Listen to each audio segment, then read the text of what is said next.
This is one that we just couldn't let slide. Howard Stern. This is honestly deeply sad and almost emotional in a certain sense. Howard Stern, I mean, was the icon of the United States, fined, as the anti-establishment. The FCC, went after him for being lewd or, cursing on the air. He signed his deal with Sirius. He was totally uncensored. And then in the last 7 years or so, we've seen a transformation of this former renegade, basically into like a blue anon liberal. And I mean, this has been coming now for quite some time, but Howard Stern, who, let's all be honest, maybe more responsible for popularizing Trump than anybody else, used to have a standing segment where Trump would call in Melania too, and the two of them would just like discuss like sex and weird lewd stuff. And they would get, everybody loved it because Donald would go in with Howard, and there was very, very popular segments there. Is now turned again into like Trump is a fascist.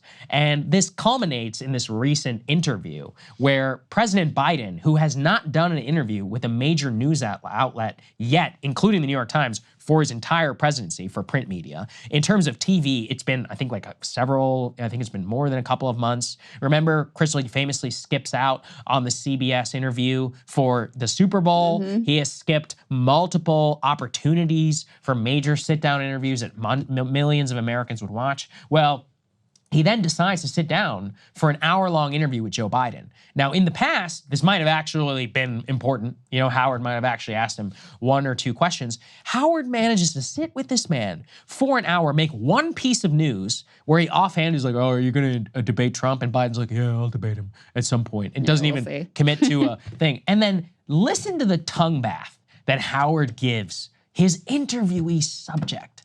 This is, again, Howard Stern, the former renegade. Take a listen. Thank you for doing this today. I want to thank you for your compassion. The reason I'm so excited to talk to you was because I wanted to understand the tragedy in your life and how you dealt with it. And you're the kind of leader I love because we're lucky to have you in the Oval Office and serving as the father of the country. Because if you're a good father to your family, which you are, I know you'd be a good father to the country. And I want to thank you for providing a calming influence, an organized administration post-COVID, getting that vaccine out. I remember what the world was like at that point, getting NATO, getting us to feel comfortable, standing up to Putin, the incredible large growth in the jobs, unemployment rate down. I'll give you your greatest hits. The lowest uninsured rate in history. 4 out of 5 Americans are covered for less than $10 a month. Knocking off a few ISIS leaders, cutting the emissions in half. I mean, you've always been an environmentalist. Even the marijuana reform laws, enough with sitting there and fighting that battle. Respect for Marriage Act. What the hell is with people with this gay stuff? Who cares if someone's gay?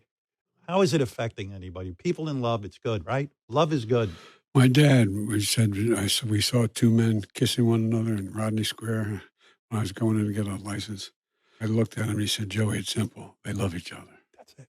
That's how I look at it. Do you have a question there, Howard? What the hell is that? I can't imagine a subject that I would ever interview, even if I was enamored by them, especially a politician. I would never speak to a politician somewhere like that. This is the most powerful man on the planet. Have a fucking question, dude. What are you doing? This was honestly, remember how we used to always make fun of that slobbering interview Nicole Wallace did with Joe Biden back then? This was worse. worse. Yeah, way worse. It was worse. 10 times. And I'm going to talk about this in my monologue about the White House Correspondents' Dinner, where they Colin Yost talking about his decency. His decency. Yeah. Do you know how sickening that is? Here he's talking his compassion. Do you know how sickening that is when under his watch, tens of thousands of Palestinian children have been killed? We've all seen the images of these babies being amputated with no anesthetic on a kitchen table with a butcher knife. And you're going to talk to me about this man's compassion? His compassion?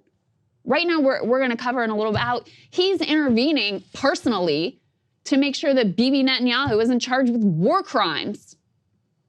And you're going to talk about his compassion and his decency. It's so grotesque. It really shows you that how simple-minded and also how the only thing that so many of this is very like Beltway mindset. All they care about is this like decorum. Mm-hmm. So the fact that he's like not vitriolic towards Mitch McConnell or whatever.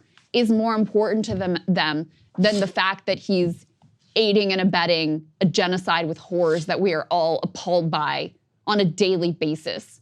How many images have you seen of the mass graves that were uncovered outside of a hospital in Khan Yunis? And you're gonna tell me about this man's compassion.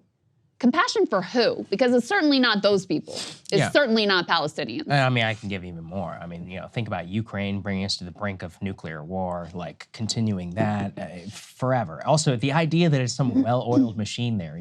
I was saying while the clip was playing to you, they should hire Howard as his press secretary because they can't even fire their current press secretary because she's black, even though they literally want to fire her. But they're so afraid of the affirmative action consequences of firing a black lesbian. That's how much of a joke that these people are. So it's like, father of the country. This whole father of the country, Mr. Decency. I mean, all of this really goes to the fact that his son is dead, which is obviously tragic and sad. But, let's be honest, like that's not a qualification for being president of the United States. There's a lot of people in this country whose kids are dead or can speak with some empathy or compassion or, use it as foundational experience of their life.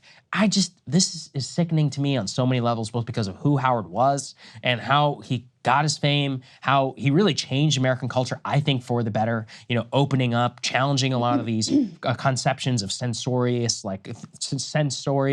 or government organizations and standards and all that was very constraining to speech. And we know that Howard 30 years ago, absolutely would not have stood for the current type of environment and all that Biden has brought to the table. But for some reason, his brain has just been completely broken. So it's sad that again, too, that's the only type of interview that Biden will sit for.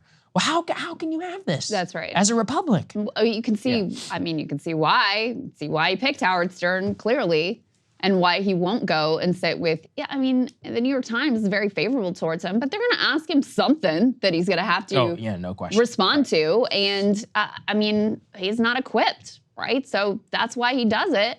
Is because he can get away with it and he can just, go on like Howard Stern or go on with some like mindfulness podcast, which is not going to ask him anything difficult. And, it's a real political problem. It's obviously a moral abyss in terms of what he's done in his presidency vis-a-vis Gaza.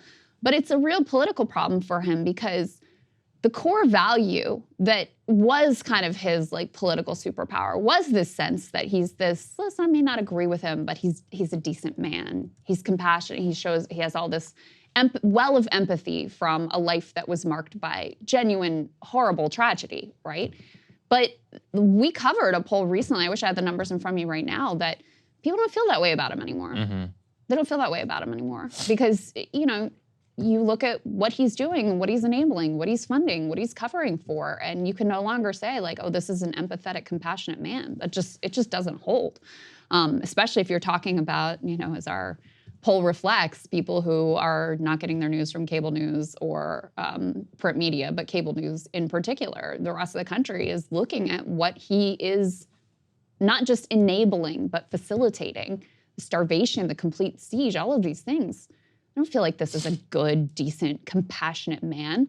So previously, I feel like some comments like this or the ones from the White House Correspondents' Dinner or whatever, they would have passed without a lot of commentary because there were a lot of people who felt that way, who used to feel that way about Joe Biden, and that image is falling apart by the day. Yeah, it is. It fell apart for a lot of people a long time ago. Hey guys, if you like that video, go to breakingpoints.com, become a premium subscriber, and help us build the best independent media organization on the planet. That's right. We're subscriber funded. We're building something new. We want to replace these failing mainstream media organizations. So again, to subscribe, it's breakingpoints.com.